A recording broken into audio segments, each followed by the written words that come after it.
ओम अज्ञानतिमिरान्धस्य ज्ञानाञ्जनशलाकाय चक्षुरुन्मीलितं येन तस्मै श्रीगुरवे नमः।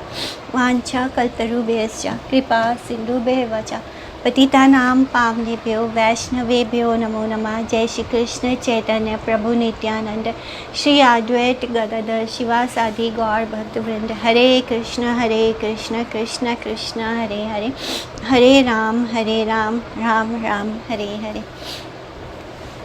आगे बढ़ेंगे।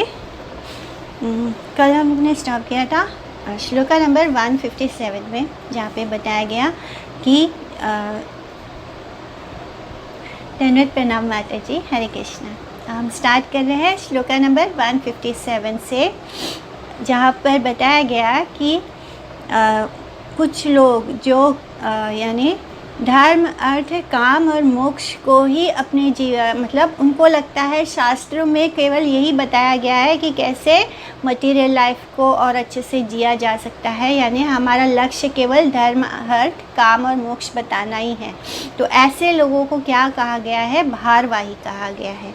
शास्त्रों का अनुशीलन करने वाले जन दो प्रकार के होते हैं, दो तरह के लोग होते हैं जो शास्त्रों को अपने अपने तरीके से समझते हैं।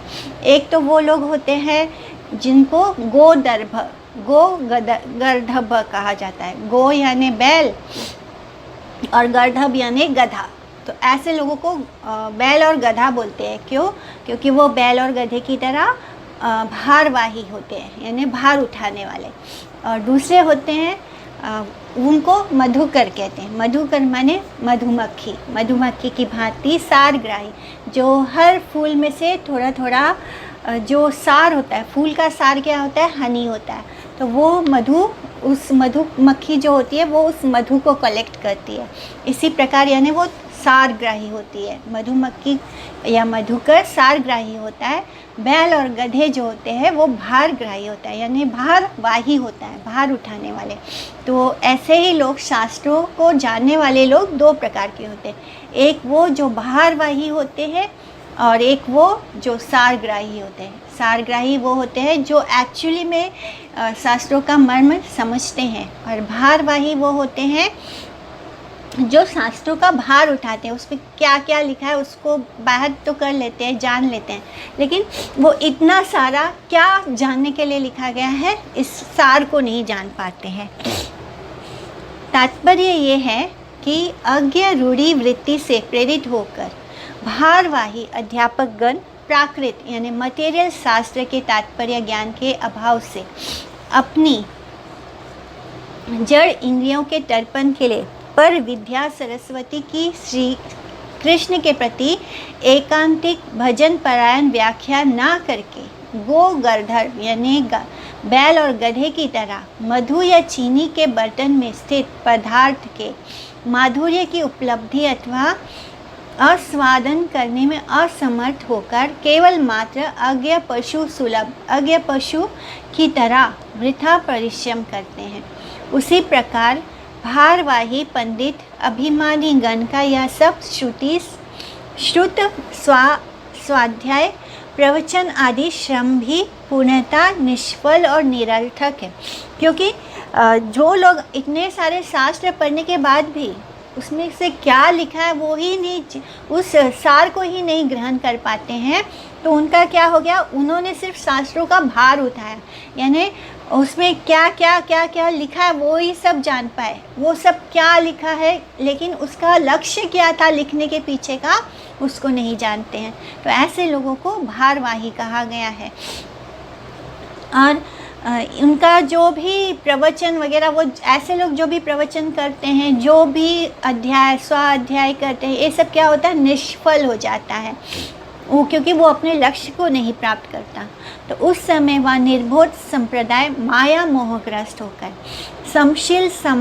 समशील यानी समान स्वभाव भारवाही लोगों के मध्य में पंडित होने की भांति उत्पन्न कर लेता है, यानी भ्रांति उत्पन्न है। ऐसे लोगों को लगता है कि ये लोग पंडित हैं, इनको सारे शास्त्रों का पूरा ज्ञान है, लेकिन वो सिर्फ भ्रम पैदा कर रहा है कि वो पंडित हैं।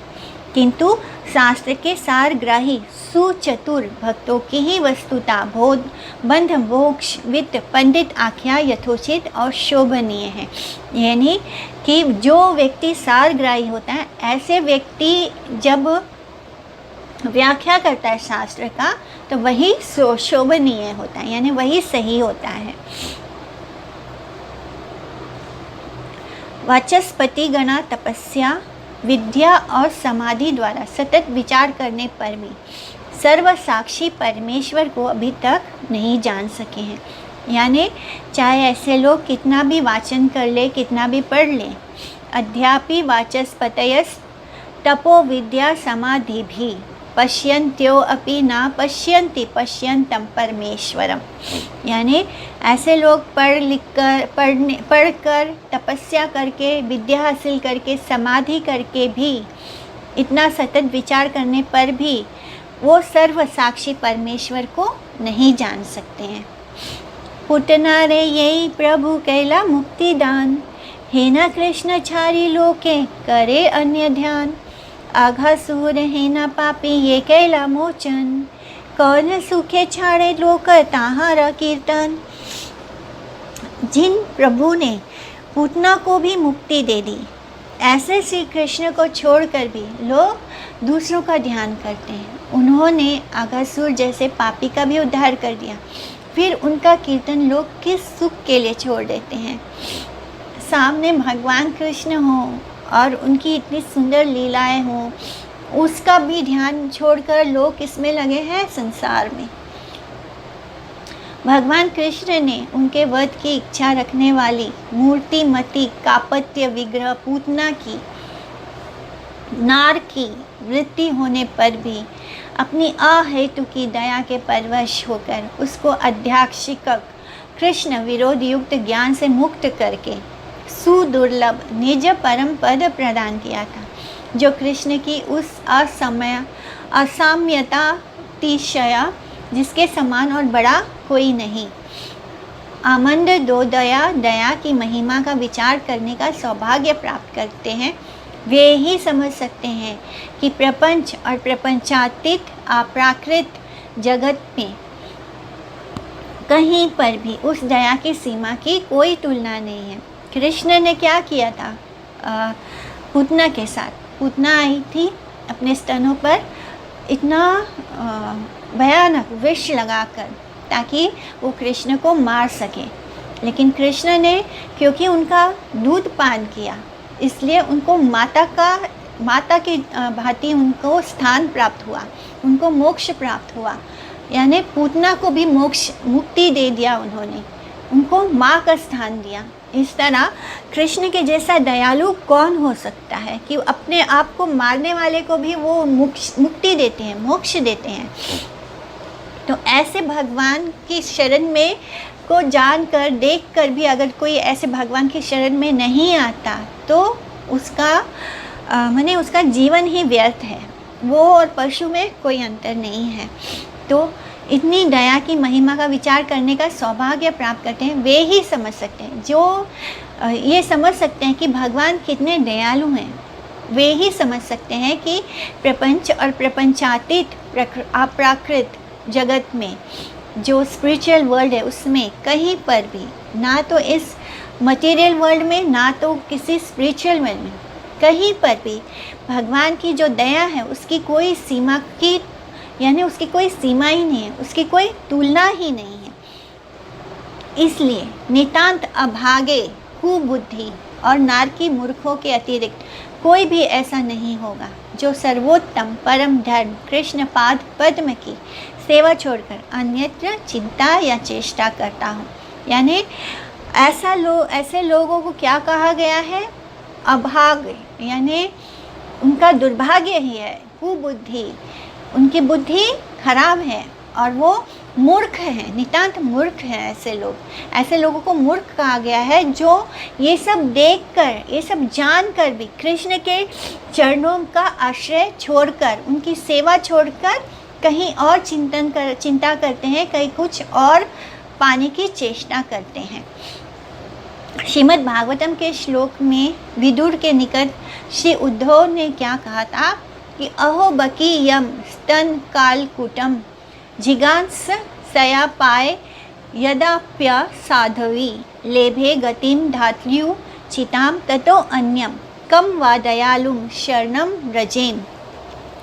अर्थात अहो उस बकासुर की बहन पूतना ने वध करने की इच्छा से असाधु वृत्ति युक्त होकर जिनको अपने स्तनों में लगे हुए कालकूट विष का पान कराया था, उसे भी उन्होंने मृत्यु योग्य गति, मातृ योग्य गति प्रदान की थी। उन श्री कृष्ण को छोड़कर हम अन्य किसी दयालु के शरणापन्न होवें, यानी क्या हमें और किसी ऐसे व्यक्ति के शरणागत होना चाहिए? हम इतने दयालु कृष्ण को छोड़कर क्या किसी और के शरणागत होंगे? श्लोक में श्री कृष्ण के पति उद्धव का स्तवन, कम पंडितस्त्वद परम शरणम समीयाद भक्त प्रिया दूत गिरा सुहृदा कृत ज्ञाता सर्वान् ददाति सुहृदो भजतो अभिकामान नाथ मानम अप्युपच याप या पचयो न यस्य। अर्थात ऐसा कौन पंडित है जो प्रिय सत्यभाषी सुहृद और कृतज्ञ रूप आपको छोड़कर, यानी कृष्ण को छोड़कर किसी दूसरे के शरणापन्न होगा। यानी अगर कोई पंडित है, यानी अगर कोई ज्ञानी है, बुद्धिमान है, तो वो कृष्ण को छोड़कर कहीं नहीं जाएगा। और जिसके पास बुद्धि नहीं है, जिसकी कुबुद्धि है, जिसके पास जो अभागा है, जिसका बहुत ही मिसफॉर्च्यून है, जिसका कोई जो बिल्कुल मूर्ख है, मूढ़ है, ऐसा व्यक्ति ही कृष्ण को छोड़कर जा सकता है। बाकी जो पंडित होगा, जो बुद्धिमान होगा, वो कभी कृष्ण को छोड़कर नहीं जाएगा। आप भजनशील सुहृद व्यक्तियों के लिए उनकी समस्त कामनाओं को एवं अपने आप तक को दे देते हैं, फिर भी ना आपका कोई हास होता है और ना वृद्धि होती है। माने भगवान जैसे है वैसे ही रहते हैं। ऐसा नहीं होता कि वो अपने आप को किसी को दे देंगे तो उनका कुछ कम हो जाएगा।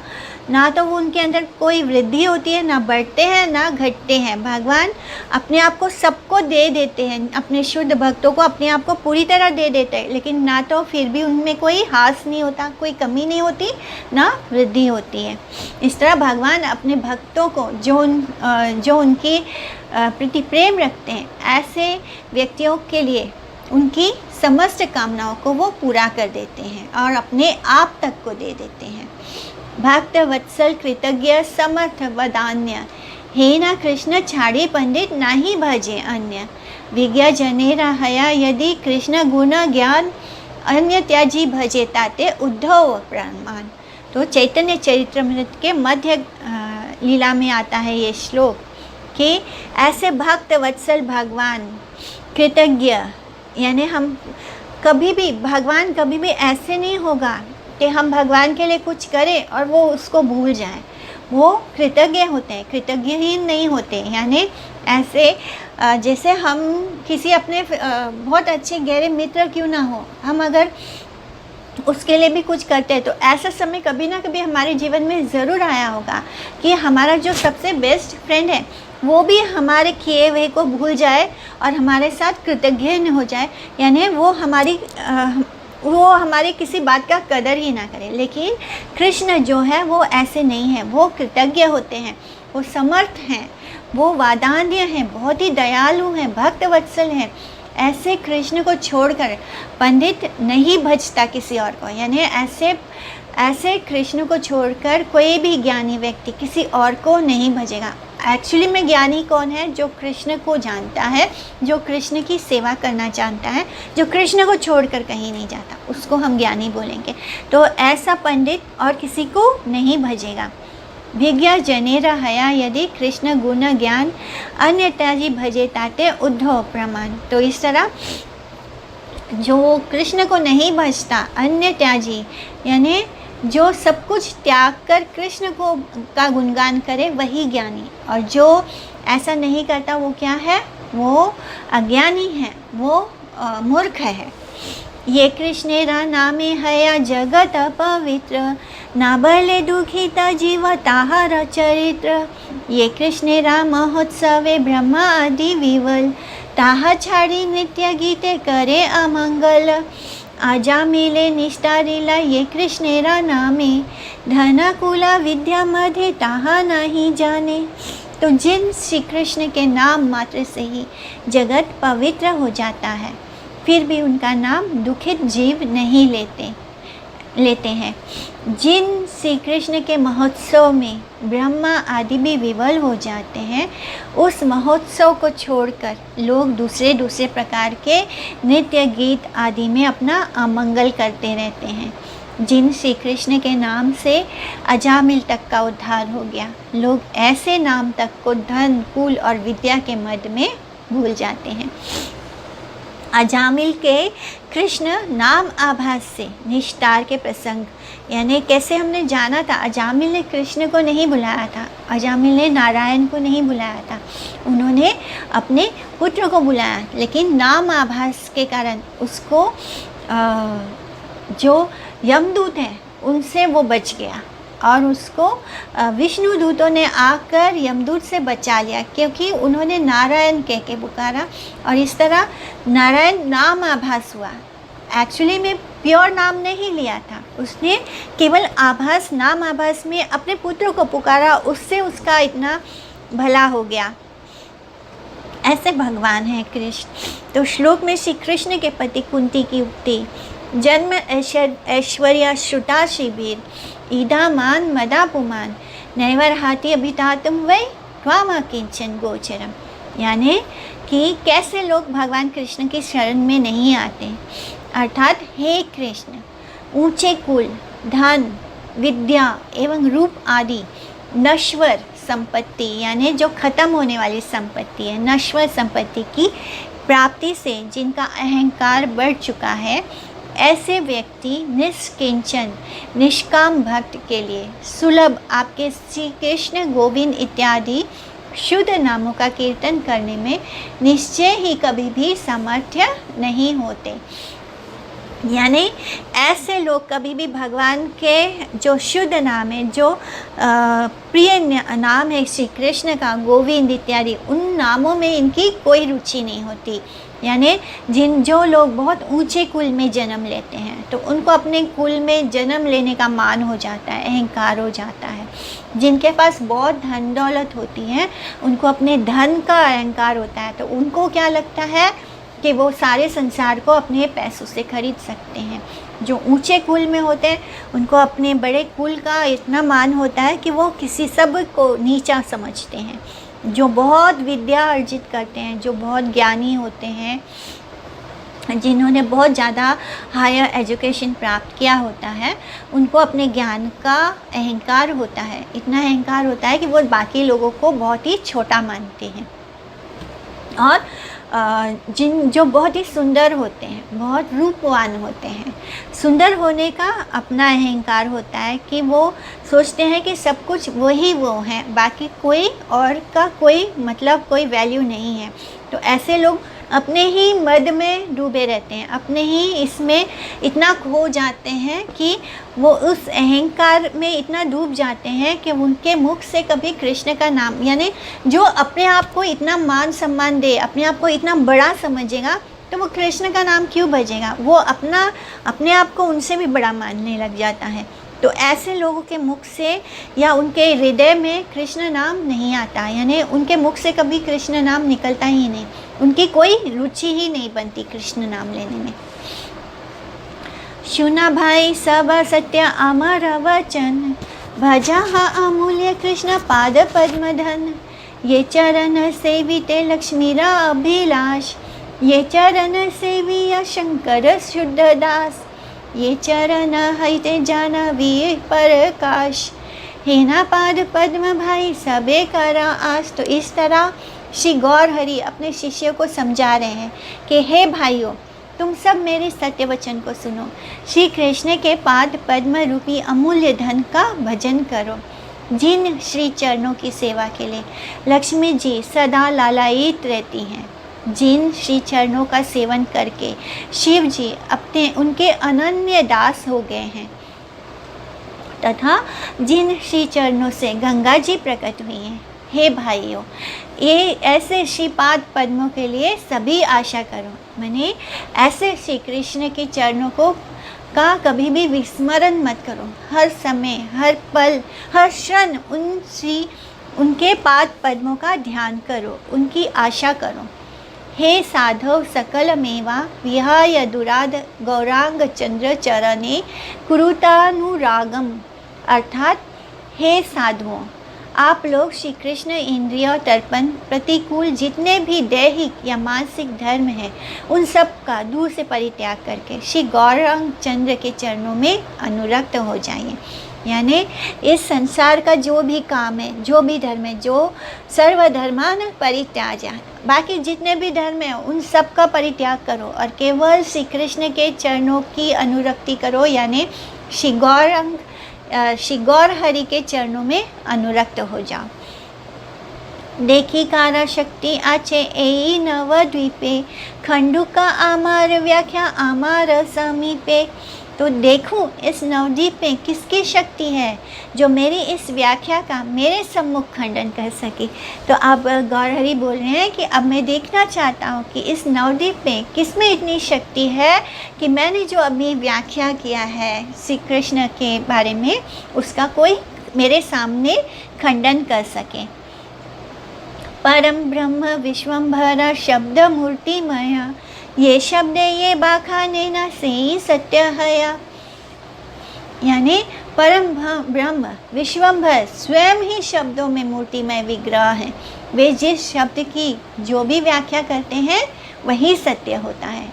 वो स्वयं ही भगवान हैं, वो स्वयं ही परम ब्रह्म हैं, इसलिए उनके शब्द ही मूर्तिमय विग्रह हो रहे हैं और वो जो बोल रहे हैं वो सत्य ही है। चेतन और अचेतन, विश्व के पालक और पोषक, वैकुंठपति श्री विश्वम्भर साक्षात परम ब्रह्म शब्द विग्रह है। इसलिए जो कुछ भी श्री गौरहरि अपने मुख से बोलते हैं वो एक्चुअली में क्या है, वो साक्षात भगवान का ही विग्रह है और वो जो बोल रहे हैं वो सत्य ही है। उनके मुख से निकलने वाला हर शब्द ही सत्य ही है। इसलिए वे साक्षात पर विद्या सरस्वती के पति हैं। प्रभु विश्वम्भर नित्य शुद्ध परिपूर्ण मुक्त चिन्मयी परम मुख्य विद्वद रूढ़ी वृत्ति से जिस किसी भी शब्द की जो कुछ भी कृष्ण तात्पर्य परक व्याख्या करते हैं वही प्राकृत और परम सत्यार्थ है। मोहित पदु या सब सुने कमने, प्रभु विमल है सत्य से बखाने। तो जिस तरह प्रभु बोल रहे हैं तो सभी मोहित होकर एकदम प्रभु प्रेम में विमल होकर जो सत्य है उसका बखान कर रहे हैं प्रभु, और सभी विद्यार्थी मोहित होकर उसे एक मन से सुन रहे हैं। यानी सब उसको सुनने में एकदम डीपली खो गए हैं। सेहजे शब्दे मात्रे कृष्ण सत्य कहे, ईश्वर ये बाखानी वे किछु निचित्र नहीं। स्वाभाविक रूप से प्रत्येक शब्द परम सत्य श्री कृष्ण का ही वर्णन करते हैं। प्रभु जो भी ऐसी व्याख्या कर रहे हैं इसमें कोई विचित्र बात नहीं है। प्रेम अंजन छुछुरिता प्रेम रूप सुरमा से युक्त भक्ति में नित्य शुद्ध श्रवण इंद्रियों से ग्रहण किए जाने वाले सभी शब्द शुद्ध सत्व परम व्योम चिद आकाश से अवतीर्ण होकर उपलब्ध होने के कारण नित्य सत्य सनातन कृष्ण के साथ अभिन्नता वाचक है। यानी अगर कोई कृष्ण के प्रेम में डूबा हुआ हो, अगर किसी ने प्रेम का अंजन लगाया हो, सुरमा लगाया हो और वो नित्य शुद्ध हो, यानी वो एकदम परम भक्ति में हो, ऐसा व्यक्ति जब वो कुछ बोलता है तो वो ग्रहण करने योग्य है। यानी अगर कोई कृष्ण प्रेम में कृष्ण की व्याख्या कर रहा है तो उसके मुख से निकलने वाला हर शब्द ही कृष्ण है, साक्षात कृष्ण होता है। और इसलिए ऐसे शब्द जो हैं वो कृष्ण विग्रह ही हैं। इसलिए जीव सुलभ ब्रह्म, प्रमाद, विप्रलिप्सा और कर्णपाठ, इन 4 दोषों से निर्मुक्त साक्षात परमेश्वर श्री विश्वंभर पूर्ण शुद्ध नित्य मुक्त चिन्मय परम मुखिया विद्वद रूढ़ी वृत्ति से जो प्रत्येक शब्द की उसी प्रकार से सत्यार्थ व्याख्या कर रहे हैं, वह आश्चर्यजनक अथवा विस्मयकर नहीं है। यानी वो जो बोल रहे हैं वो सत्य ही बोल रहे हैं, उनके अंदर कोई दोष नहीं है। भगवान में जो जीव आत्माओं में जो दोष होता है, यानी हम सबको भ्रम हो सकता है, हम सबके अंदर प्रमाद पागलपन आ सकता है, विप्रलिप्सा कर्णापाठो, इसका मीनिंग मुझे पता नहीं है, I will tell you tomorrow. तो प्रमाद यानी पागलपन होता है, भ्रम यानी इल्यूज़न होता है। तो जो 4 तरह के दोष होते हैं वो भगवान में नहीं होते हैं। तो भगवान जो विश्वंभर जो हैं गौर हरि, वो पूर्ण सत्य हैं, नित्य मुक्त हैं और चिन्मयी परम है, चिन्मयी परम मुखिया विद्वद रूढ़ी वृत्ति से वो जो प्रत्येक शब्द की उसी प्रकार से सत्यार्थ व्याख्या कर रहे हैं, वह आश्चर्यजनक अथवा विस्मयकारी नहीं है। तो भगवान तो इन बुराइयों से दूर हैं जो हम जीवात्माओं के अंदर होते हैं, इसलिए वो जो भी बोल रहे हैं उसमें आश्चर्यजनक जैसा कुछ भी नहीं है। वो जो बोल रहे हैं वो साक्षात कृष्ण ही बोल रहे हैं, उनका हर शब्द कृष्ण विग्रह हो रहा है। शनि का हैला बाम्य दृष्टि विश्वंभरा, लज्जिता हैया किछु कहिया उत्तरा। तो कुछ ही देर में जब श्री विश्वंभर को भाम्य ज्ञान हो आया, तब वे लज्जित होकर विद्यार्थियों से कुछ इस प्रकार कहने लगे। लज्जित क्यों हो गए? क्योंकि अब तक सभी लोगों ने जिस विश्वंभर को देखा था और अब जो विश्वंभर बोल रहे हैं वो टोटली ऑपोजिट हो गया है। यानी पहले जो जिस तरह से वो व्याख्या कर रहे थे उसकी दिशा ही बदल गई है। अब वो वही पुस्तक पढ़ा रहे हैं, वही शब्द बोल रहे हैं, लेकिन उस शब्द का लक्ष्य कृष्ण हो गए हैं और उनका जो गोल है वो कृष्ण है और उनके मुख से जो निकल रहा है वो भी कृष्ण है। तो ये सोचकर जब उनको थोड़ा सा उनकी चेतना माने वो उसमें से बाहर आते हैं और बोलते बोलते थोड़े से वो नॉर्मल होते हैं, तो उनको थोड़ी सी लज्जा होती है। और इस लज्जा में वो कैसे बोलते हैं, आजी आमी के मेता से सूत्र बाखा लीलूँ, पढ़ू या सकल बले किछु न बुझेलूँ, यथा किछु शब्दे बाखा नाहा कृष्ण मात्र, बुझीते तो मार व्याख्या केवा अच्छे पात्र।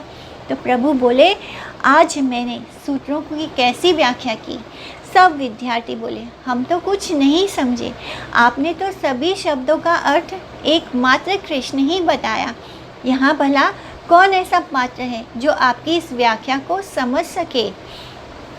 तो प्रभु ने उन सबको पूछा कि आज मैंने सूत्रों की कैसी व्याख्या की।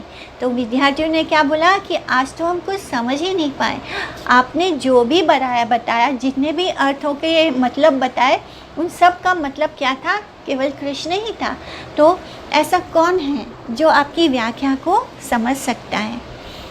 हासी बले विश्वंभरा शुना सभा भाई, पुथी पांध आजी चला गंगा स्नाने आई, बांधीला पुस्तक सभे प्रभु वचने, गंगा स्नाने चाली लेना विश्वंभर सने। तो प्रभु श्री विश्वंभर ने हंसते हुए कहा कि भाइयों अब सुनो, आज अपनी पुस्तकों को बांध लो और चलो गंगा स्नान को चलते हैं। प्रभु के वचन सुनते ही सभी ने पुस्तक बांध ली और विश्वंभर के साथ गंगा स्नान को चल पड़े। प्रभु के अलौकिक रूप का वर्णन।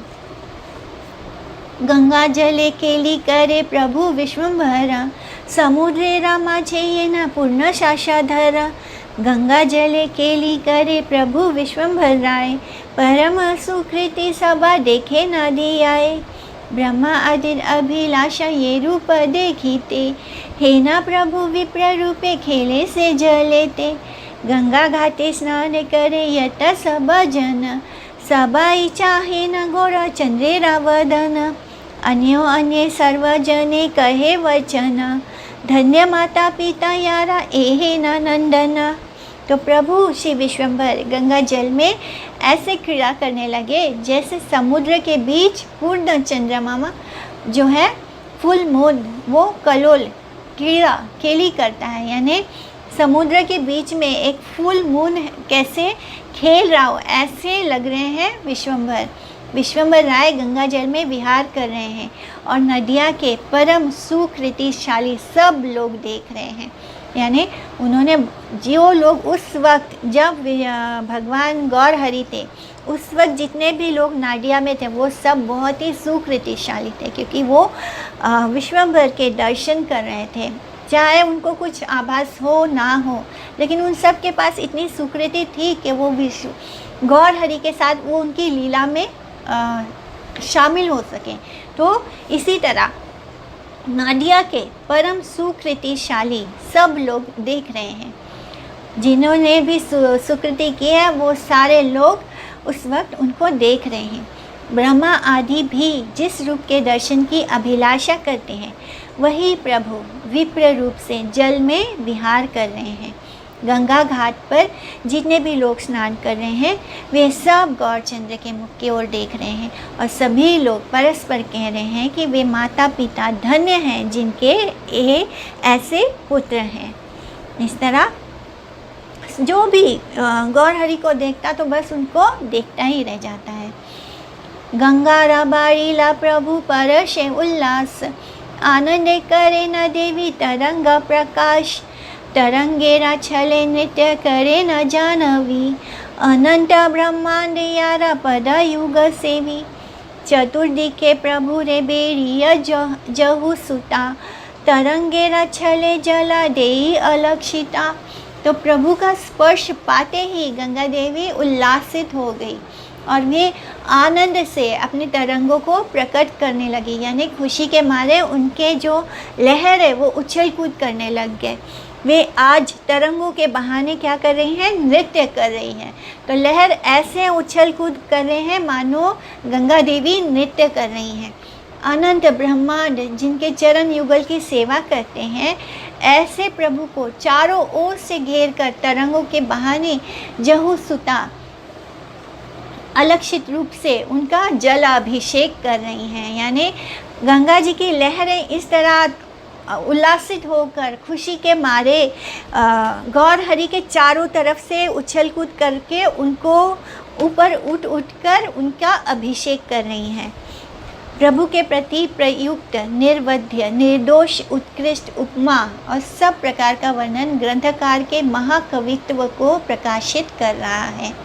तो ये गौर भाष्य है, यानी शीला सरस्वती ठाकुर प्रभुपाद बोल रहे हैं कि जो इतना सुंदर वर्णन किया है तो ये क्या बता रहा है कि किस तरह शीला वृंदावन दास ठाकुर एक बहुत बड़े ग्रंथकार है और महाकवि हैं, क्योंकि एकदम कविता के भांति उन्होंने इतने सुंदर शब्द प्यार लिखे हैं।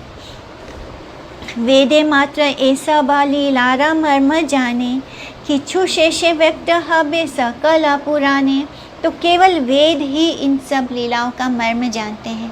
कालांतर में जब पुराणों में भी यह मर्म लीलाओं का मर्म प्रकाशित होगा।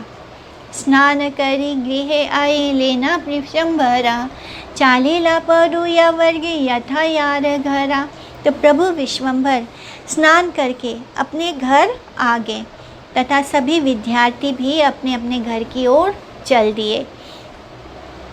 वस्त्र परिवर्त करी धुईल चरण, तुलसी रे जल दिया करी ले सेचन, यथाविधि करी प्रभु गोविंद पूजन, आसिया बसिला गृहे करी ते भोजन, तुलसी रा मंजरी सहित दिव्य अन्न, मायेयानी सम्मुखे करिला उपसन्न, विश्वक्सेनेरा तबे करी निवेदन, अनंत ब्रह्मांड नाथ करे न भोजन। तो अब वो गंगा जी से स्नान करके आते हैं और घर आकर प्रभु ने वस्त्र बदलकर अपने चरण धोए और तुलसी में जल दिया, उनका सेचन किया और फिर यथाविधि श्री गोविंद के पूजन करके घर में भोजन के लिए जा बैठे। माता ने तुलसी मंजरी के सहित दिव्य अन्न प्रभु के सम्मुख लाकर रखा। तब विश्वक्सेन को निवेदन करके अनंत ब्रह्मांड के नाथ प्रभु श्री विश्वम्बर भोजन करने लगे। यथा विधि वैष्णव दीक्षित व्यक्ति यदि भगवान विष्णु के लिए तुलसी मंजरी के बिना नैवेद्य अर्पण करता है तो भगवान विष्णु उसे ग्रहण नहीं करते। अगर हम भगवान जी को बिना तुलसी मंजरी के भोजन अर्पित करेंगे तो भगवान उसको कभी भी ग्रहण नहीं करते हैं। अगर हमारे पास तुलसी के पत्ते ना हों, किसी कारणवश नहीं है, तो हमारे पास अगर तुलसी की लकड़ी है तो हम तुलसी जी की लकड़ी को भी रख के भगवान को ऑफ़र कर सकते हैं। कभी कभी तुलसी के पत्ते बहुत जल्दी जल्दी झड़ जाते हैं, तो पत्ते बहुत कम होते हैं, तो हम उस पत्ते को पानी में धोकर दोबारा उसको भोग लगाने के लिए यूज़ कर सकते हैं तुलसी जी के।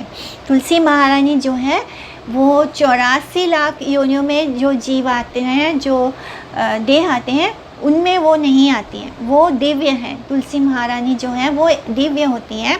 इनको हम 84 लाख योनियों वाले उसमें नहीं रखते हैं, स्पीसीज में नहीं रखते हैं, वो दिव्य होती हैं। और ऐसा हमारे बहुत सारे पुराणों में आता है, यानी पद्म पुराण है, बाकी और भी कुछ पुराण हैं जिनमें इनके बारे में आता है।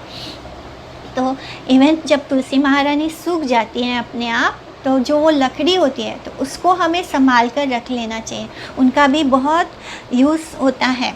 जैसे तुलसी की लकड़ी से हम भगवान को चंदन घिस के, उसको कहते हैं हरी चंदन।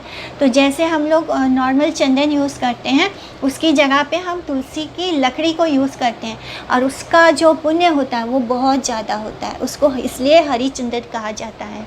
और फिर तुलसी की लकड़ी से हम भगवान को दीप दान कर सकते हैं, दीप ऑफ़र कर सकते हैं। तो उनका जब वो पधार भी जाती है, सूख भी जाती हैं, तो उनका महत्व वैसे ही बना रहता है। तो उनकी लकड़ी, उनके जड़ की मिट्टी को में और वृंदावन की रज में कोई अंतर नहीं होता। जो तुलसी महारानी के जड़ की जो मिट्टी होती है वो वृंदावन की रज के समान माना जाता है। तो इस तरह तुलसी महारानी जो है वो अत्यंत ही दिव्य होती हैं, दिव्य हैं, और इसलिए उनके बिना भगवान विष्णु जो हैं कुछ भी ग्रहण नहीं करते हैं। इस तरह तुलसी मंजरी के बिना नैवेद्य अर्पण करता है तो भगवान विष्णु से ग्रहण नहीं करते, क्योंकि तुलसी जो है वो नित्य कृष्ण प्रेयसी है, इसलिए उनका मंजरी पत्र भी केशव को अति प्रिय है।